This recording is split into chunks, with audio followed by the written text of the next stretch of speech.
Meu nome é Rafaela Parra, eu sou sócia do Marins Bertoldi Advogados e hoje estou aqui para mais um episódio do MBA Talks, dessa vez com o meu amigo, secretário da Fazenda aqui do Paraná, Norberto Ortigara. Seja muito bem-vindo.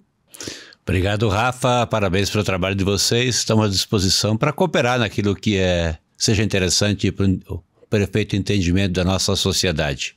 Maravilha. Então, como sempre, né, sabe que eu gosto muito de conversar sobre o agronegócio. Somos da roça, né, Rafa? E aí nós temos aqui a nossa lenda urbana, lenda rural, Norberto Ortigara, sempre um cara, praticamente uma enciclopédia viva aqui do nosso agronegócio paranaense e brasileiro.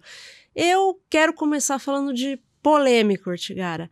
Vamos conversar um pouco sobre a questão da tilápia, para os nossos ouvintes aqui que não estão muito familiarizados. Nós temos uma movimentação do governo federal dizendo que pode excluir a tilápia da produção do Brasil. O que você pensa sobre isso? Bom, tilápia é uma espécie exótica, ou seja, ela não é do Brasil, veio de fora. Mas a soja também não é. A soja ocupa, por exemplo, 29% do território do Brasil, do Paraná, né? O Brasil deve produzir na safra 25, 26, que está plantando agora, semeando agora, 177 milhões de toneladas de soja. É uma planta exótica. O pinus é uma planta exótica, o eucalipto é uma planta exótica. A gente não deve ter assim ranço contra coisas que vêm de fora. A gente deve ter controle, cuidado, a gente deve preservar o nosso ambiente. Tanto quanto possível, produzir em condições assim reservadas, controladas.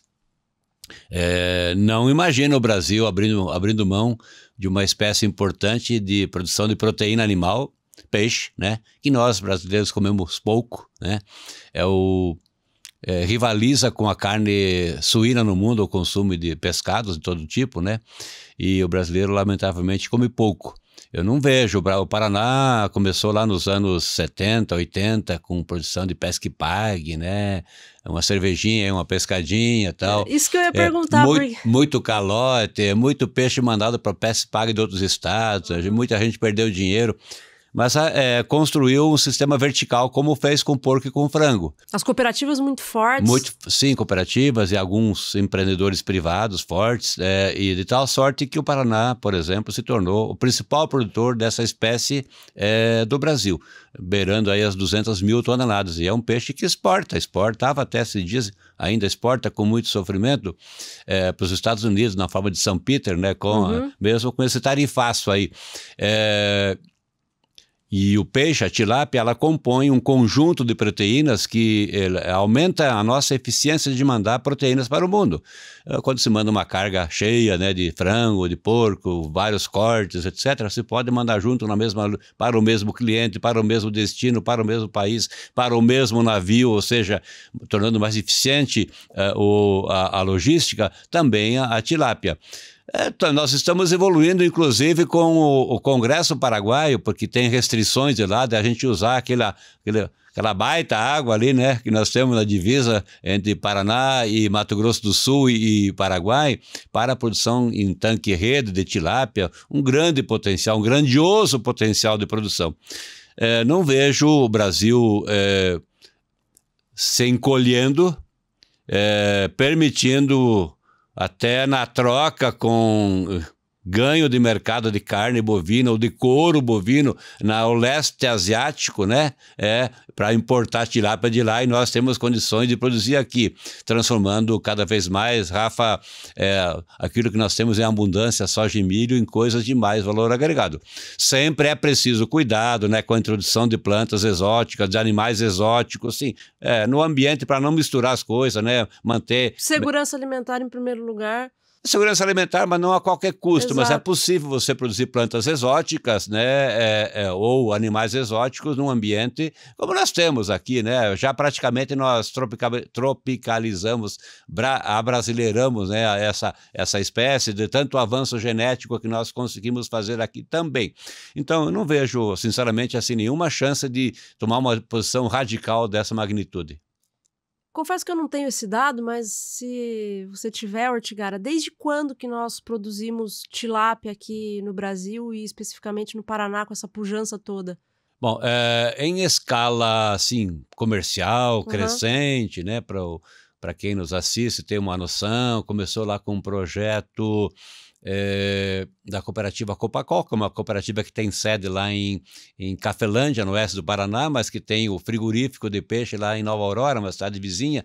Na verdade, eu acabei, por um acidente histórico, mediando essa localização lá em 1982, né? Quando havia uma disputa, onde vai ser esse empreendimento da cooperativa? Por que só aqui, não lá no outro município? Houve um avanço importante, mas assim, nós crescemos com mais intensidade a partir dos anos 2000, assim como vertical, como uma integração equivalente do mesmo jeito que a gente produz hoje frango, alguém especializado em ovo galado, alguém matrizeiro, né, ovo galado, etc, etc, até chegar no frigorífico que abate. Então nós temos um processo importante, temos a cooperativa Cevale em Parotina, só para dar uma dimensão aqui para quem não tem nenhuma noção disso, não é obrigação ter, a Cevale tem 1.200 pessoas no chão de fábrica só abatendo e processando peixe todos os dias, tá? Todos os dias. Temos um projeto importante lá em São Jorge do Oeste, que ainda não tem frigorífico, mas vai ter, que é um projeto também para 50 mil toneladas de tilápia em tanque-rede nas águas do Rio Iguaçu. Temos um projeto em instalação lá no Noroeste, em Terra Rica, né, perto de Paranavaí, adiante de Paranavaí, em direção a Nova Londrina, em direção ao Rio Paraná, também um potencial de instalar um frigorífico moderno. Ali já tem todo o sistema de tanques escavados e não água a água represada. Temos um projeto em São João do Ivaí. Enfim, nós temos inúmeros projetos que estão dando corpo e fazendo crescer essa produção. Mas ela ganhou força, sinceramente, assim, nesse tamanho, a partir dos anos 2000. Coisa boa. Ou seja, a gente não está falando só em segurança alimentar ou só em questões fitossanitárias, mas em questões sociais também, empregabilidade, motor da economia do Paraná. Então, qualquer determinação regulatória, legislativa e que vá resvalar no Poder Judiciário, acho que tem que ser tomada com muita cautela dentro desse tripé todo, né? O Brasil tem umas maluquices de vez em quando, dá umas venetas assim, ó, não gostei mais disso, vou baixar aqui, vou aumentar a régua. Não é assim que funciona, né? Se fôssemos a rigor, né, tirar tudo que nós temos de exótico, ou seja, de coisas que são de fora e que foram de alguma forma adaptadas aqui, nós tiraríamos praticamente tudo, ficaríamos aqui com milho e feijão, né, e batata, né, batata que é daqui das Américas. Nós conseguimos, assim... Tropicalizar na manha da pesquisa, no investimento em pesquisa, na adaptação, no desenvolvimento de novos atributos para a mesma espécie, planta ou animal. Nós conseguimos fazer disso um sucesso de produção e nós tornamos aí o maior exportador do agro do mundo, não é à toa, né? Então, assim, muito investimento lá atrás, o tempo que o Paulinelli criou a Embrapa, que nós criamos aqui no Paraná o IAPAR, que tem lá o Instituto Agronômico de Campinas, que foi também outro investimento, assim como tem o Incaper no Espírito Santo e tantos centros que formataram a moderna agricultura a partir de ciência, né?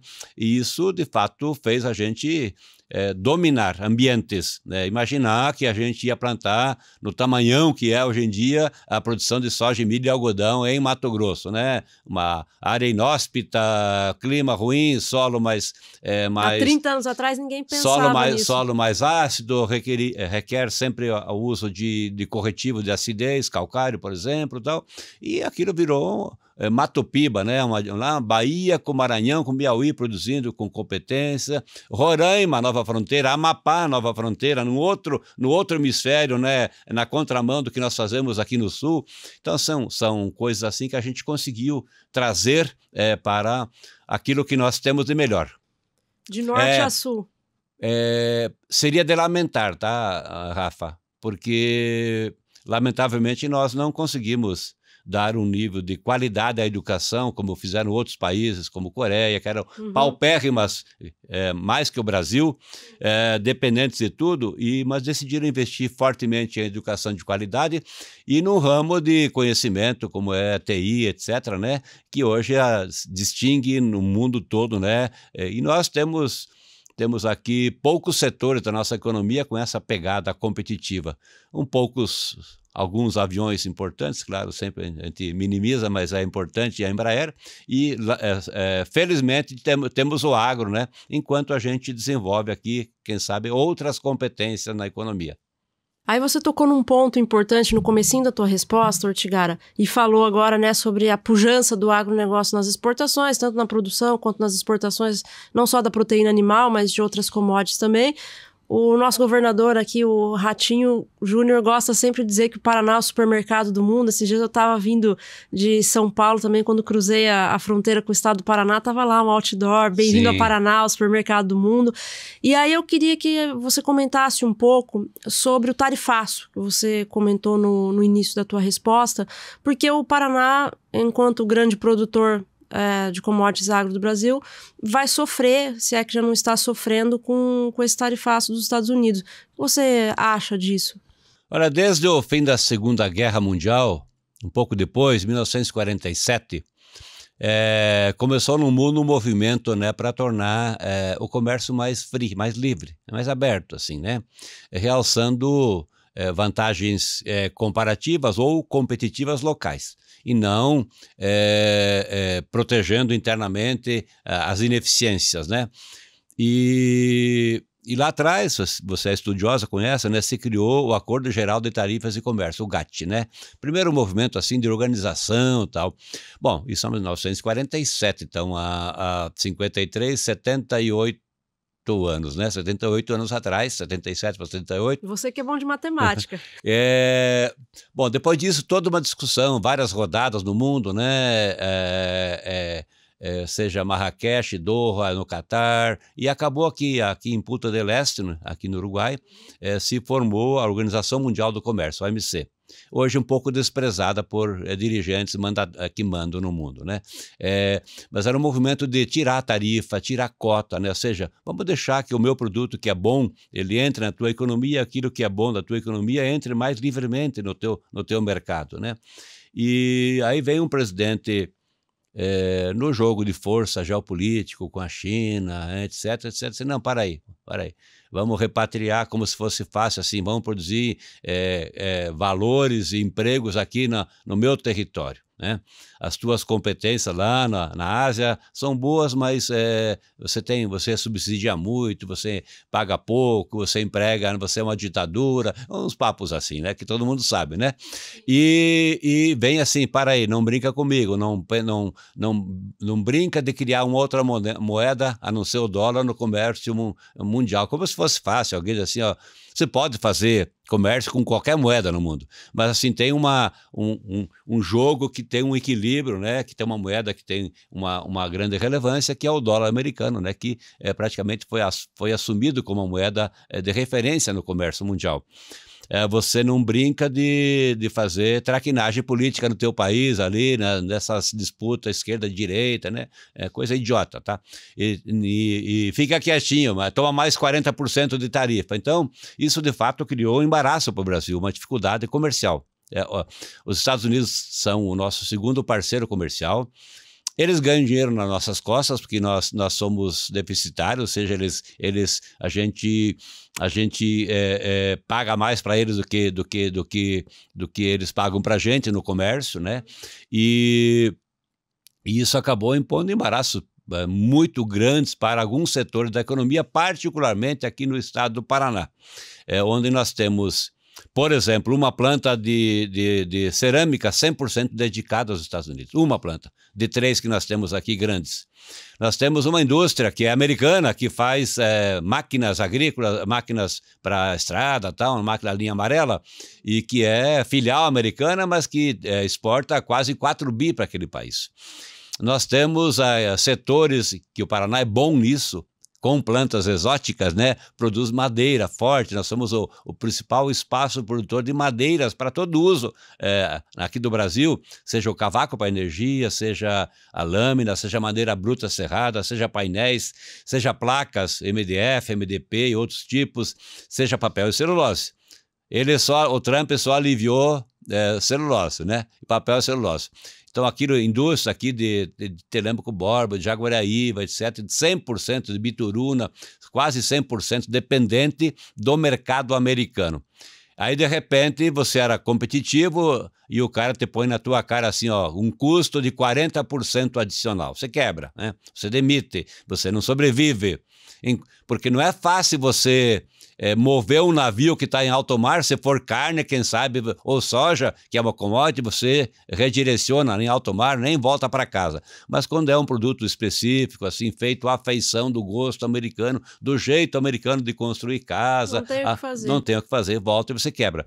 E esse esforço político que nós sempre defendemos desde o começo, antes mesmo de entrar em vigor em 6 de agosto, né? Foi 6 de agosto, nós defendíamos assim a ideia da diplomacia. Diplomacia brasileira sempre foi boa quando entrou em campo de forma competente, profissional, né? Quando entra só politicagem, ou entra só assim o jogo político, maximizando, cospe aqui, não sei o que lá, esse tipo de brincadeira de criança, não vai para frente. Tende a ir para frente, como agora, né? A aproximação dos dois presidentes, americano e brasileiro, a aproximação dos dois chanceleres, americano e brasileiro, e a viagem que começa nessa semana lá para a Ásia, quem sabe haja um encontro em que possa haver um recuo. Porque também não é inteligente para os Estados Unidos, né, aumentar a sua inflação. Eles importam muita carne do Brasil, eles importam muito café, são dependentes. Eles importam suco, mas os sucos aliviaram. Então eles dependem... Eles tomam muito suco de laranja. Suco, então eles são o principal mercado e nós somos o principal exportador de suco de laranja. Exato. Então pode ser que eles aliviam para não ter pressão inflacionária interna lá, para poder, quem sabe, continuar na política de reduzir a taxa básica de juros americana, etc, etc. Bom, é um movimento que a gente está apostando que vai dar certo, usando exatamente o bom senso diplomático, o bom senso político, né, para que haja normalidade. Deixar aflorar as melhores competências. Nós somos mais competentes que os gringos americanos para produzir suco de laranja. Eles tiveram um problema seríssimo na Flórida. A Flórida praticamente acabou com uma doença chamada greening, amarelinho, que tem bastante em São Paulo, no Triângulo Mineiro, um pouco no Paraná, e por isso que está havendo um espalhamento da produção, um pouco para Goiás, um pouco para Mato Grosso do Sul, mais um pouco para Paraná. Nós somos bons em café, eles não têm café, nós somos bons num monte de coisas, realçando aquilo que nós somos mais competentes, que é o agro. E, portanto, entrar em campo de diplomacia para a gente não quebrar aqui, para não demitir gente, não desempregar, para a gente continuar ativo na economia, né, nesses setores que nós temos essa capacidade. E nós aqui no Brasil já estamos enfrentando um problema grande com juros altos. E qual que é a tua perspectiva, Ortigara, especificamente para o setor do agronegócio, porque tem sofrido... Nenhuma perspectiva, desculpa te cortar, não tem. Enquanto tiver a sanha gastadora, enquanto as contas públicas no Brasil estiverem desequilibradas, a arrecadação... Nós vamos sofrer ainda, então, a arrecadação em 2026. Menor... E a sanha é sempre arrecadar e não cortar gasto. Uhum. Enquanto tiver assim esse desequilíbrio, você mantém pressões inflacionárias, você mantém... Nós estamos com um nível de emprego alto, ou seja, baixo nível de desemprego, e se pressiona custos. Para trocar de emprego hoje, alguém tem que pagar mais, digamos assim, para te levar para lá, para outro escritório, para outra fábrica, e isso acaba forçando manutenção da inflação muito acima da meta. Não digo do centro da meta, eu digo da banda de cima da meta. Então, enquanto não houver essa condição, isso tem a ver com conta pública. Se as contas públicas estão desequilibradas, o governo tem que continuar pagando muito caro para girar essa dívida que é hoje acima de 80% da riqueza, do PIB que nós produzimos, com a tendência para 85%, quem sabe, né, perdeu o controle. E, portanto, é preciso, assim, de alguma forma, entender que só gasto não é vida, tem que ter equilíbrio nas coisas. É preciso que a gente consiga botar um pouco em ordem as contas, e isso implica em cortar a despesa, cortar gasto e não só arrecadar mais. Ninguém mais tem saco para aumentar a tributação. Nós estamos com um nível aí de mais de 34% da nossa riqueza em impostos que nós pagamos e há um azedume geral, ninguém mais quer sustentar esse modelo. E, portanto, para que a gente tenha taxa de juro mais decente, Selic caindo de 15, vai começar, quem sabe, a cair, quem sabe, no começo do ano que vem só, né? Para chegar, quem sabe, lá no fim do ano que vem, num nível ainda elevado de mais de 12%, e, portanto, sinalizando que as taxas de juro para financiar o agro, que é crédito dependente, especialmente aqui no centro-sul do Brasil, o centro-oeste faz um pouco de barter, faz um pouco de acordo usa mais mercado de capitais. Capitais, etc., que o sul, como pequeno produtor, médio produtor, não consegue fazer isso, então nós somos crédito rural dependente. E quanto tivesse ambiente econômico, adeus taxa barata de juro. Mas a minha pergunta é, o que você acha, do ponto, você não deixou molhar o bico, pô, eu quero saber o que você acha que vai ser o ambiente jurídico dentro do agronegócio com RJ, por exemplo. A gente vai continuar tendo aí uma debandada de empresas usando esse instituto, esse remédio de uso controlado de forma louca? Eu não sou fã disso, eu sou fã da normalidade, as coisas têm assim... Eu também. Eu sou um agricultor, posso ser o que eu quiser na agricultura, posso ser uma pessoa física, posso ser uma empresa que produz agro, né? Mas assim, a ideia de que a gente, tudo no Brasil deva ser judicializado, cria desconfiança econômica, que afugenta investimento, afugenta capitais, cria ranço, né? Por isso que o crédito está caro hoje dentro do ambiente privado. Sim, também por isso, assim, então há uma desconfiança de que daqui a pouco alguém puxa a escada, eu fico com o pincel na mão, né? Coisas assim, figuras de linguagem que a gente usa para mostrar que você não pode trabalhar só com instabilidade. Tudo deve ser no Brasil judicializado. E tudo, lamentavelmente, chega ao Supremo Tribunal, que é uma corte de 11 ministros que devia tratar de 4, 5, 10 temas da vida, né? Assim, mais relevantes, não se meter na política, coisa assim, né? Uma beliscadinha, né? Porque a gente, assim, tem que ser mais normal. Assim como a política, eu tenho uma seguinte teoria, Rafa, assim, enquanto nós estivermos nessa disputa radical de polarização, a gente não cria um ambiente para ir para frente, né? O Brasil perdeu muito tempo, o Brasil está amarrado num nó, o Brasil não tem produtividade. Se todos tivessem o que fez o agro em 30 anos, talvez hoje fosse outro Brasil de outro tamanho, com menos carência, com menos pobreza, etc., com mais infra. Então, nós, assim, precisamos quebrar um pouco isso, aproveitar ainda o restinho de bônus demográfico, né? Para quem está nos assistindo, assim, nós estamos fazendo menos filho. Meu pai 13 filhos para ter força na roça. Eu fiz 3 para ter uma família, meus filhos daqui a pouco vão ter 1, então isso perde, tanto é que alguns estados do Brasil já começaram a reduzir a sua população, Rio Grande do Sul e Alagoas, e o Paraná, que é um estado mais novo, tende daqui a 10 anos reduzir a sua população. Então nós temos daqui a pouco muitos idosos em cima, a pirâmide invertida, e pouca gente embaixo sustentando.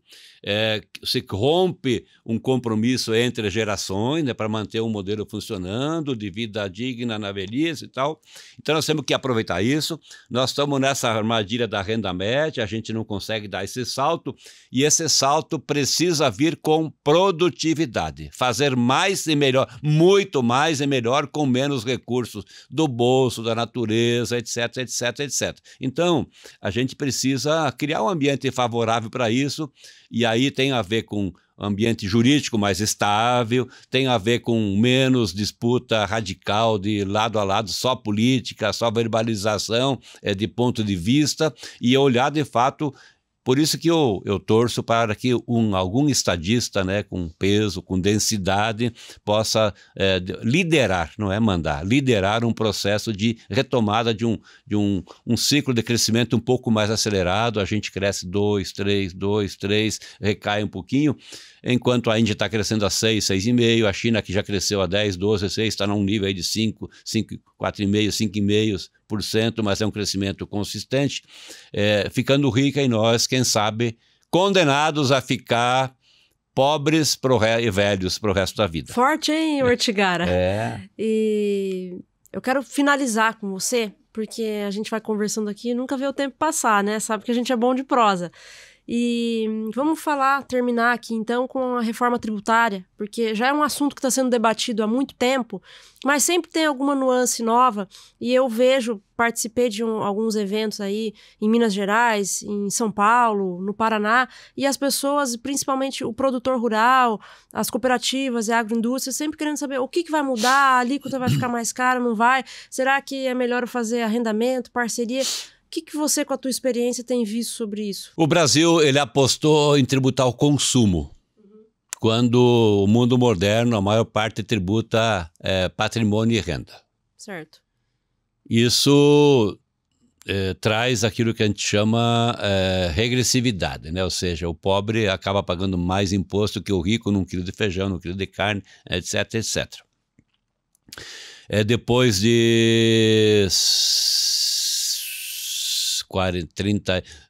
70 anos, o Brasil decidiu mexer num imposto que era bom lá nos anos 60 do século passado. Que o Brasil criou na época o ICM, que era uma espécie de IVA, Imposto de Valor Agregado, moderno.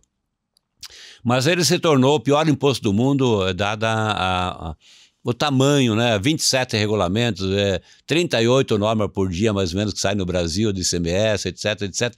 E acabou que as empresas estão gastando bastante tempo com advogados, com contadores, etc. Mais tempo, às vezes, do que muitas horas. São centenas de horas por ano para pagar tributo. E, às vezes, quase que equivalendo àquilo que é produzir riqueza no chão de fábrica. Então, era preciso mudar isso. Bom, se pensou na junção de dois tributos, né? O ISS, que é o Imposto de Serviço dos Municípios, com o ICMS, que é um imposto dos estados, mas que reparte a grana com os municípios, 25%.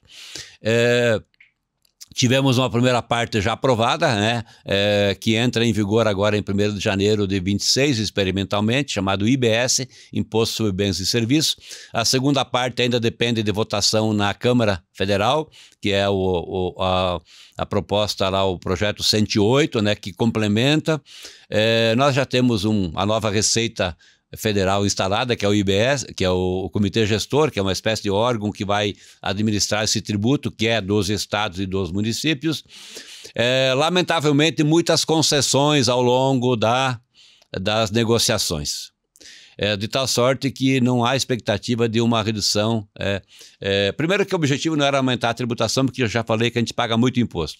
Segundo, era simplificar o procedimento. Acho que isso a gente vai conseguir parcialmente, porque se vai em qualquer quiosque, qualquer loja, você vai comprar e já vai sair o imposto de um lado e aquilo que é devolução do dinheiro do empreendedor do outro lado. Mas, assim, dada muitas concessões, muitas isenções, muita redução de base de cálculo, profissionais como você, advogado, eu, economista, não sei lá o quê, muito produto que poderia pagar está saindo fora. Agora mesmo, na negociação do 108, né, concessão para redução da base de cálculo do imposto do pecado, que é o imposto, o IPI, que vai vingar sobre alguns produtos, para bebidas com açúcar, né? Para que isso, né? Para favorecer quem, né? Então tem todo um jogo assim que a gente vai simplificar o procedimento, mas não vai baratear tanto quanto era preciso e previsto, por causa das muitas concessões. Mas o simples fato de a gente simplificar a forma de operar, já é um grande ganho para as empresas, assim, um ganho de visão, pelo menos, né? A alíquota, talvez, definitiva, ela não vai continuar salgada um pouco, né? Porque também é preciso entender que tem um longo desembarque, um desembarque de 50 anos, né? Porque eu tenho um nível de serviços a ser prestado por estados, por municípios, né? Já contratados, né? Eu tenho que dar saúde, educação, uma lista. Serviços básicos. Eu tenho que dar e eu não posso perder receita. Como é um imposto que vai ser cobrado no destino, né? Imagina que Araucária, a terceira arrecadação do Paraná, com a Petrobras, né? E outras empresas, de repente perder 80%, será, da sua arrecadação, porque a tributação será no destino. Como é que ela sustenta o transporte gratuito que implantou, as escolas, as creches? A conta não vai fechar. Não fecha. Então tem uma longa transição de adaptação lá até 2077, tá? Estaremos todos aqui fazendo podcast ainda, mas assim, é um quadro delicado. Mas felizmente o Brasil decidiu, depois de muito esforço, botar a mão nessa ferida, mexer. Lamentavelmente não conseguiu fazer tudo o que era preciso fazer para reduzir um pouco a carga tributária e quem sabe a longo prazo pensando sim mais em renda e patrimônio, como fazem os grandes países, deixando o consumo um pouco mais suave, porque o consumo ele movimenta a economia, né? Ele torna a dinâmica econômica muito mais rápida, célere, né? E aí os empresários investem, o consumidor se sente confortável em comprar os produtos e assim por diante. Maravilha. Ortigara, obrigada pela tua participação. A casa está sempre aberta para você. Sabe que eu adoro trocar ideias, seja no podcast, seja no offline. Estou sempre à disposição. E a vocês que nos acompanharam, fiquem ligados e até a próxima.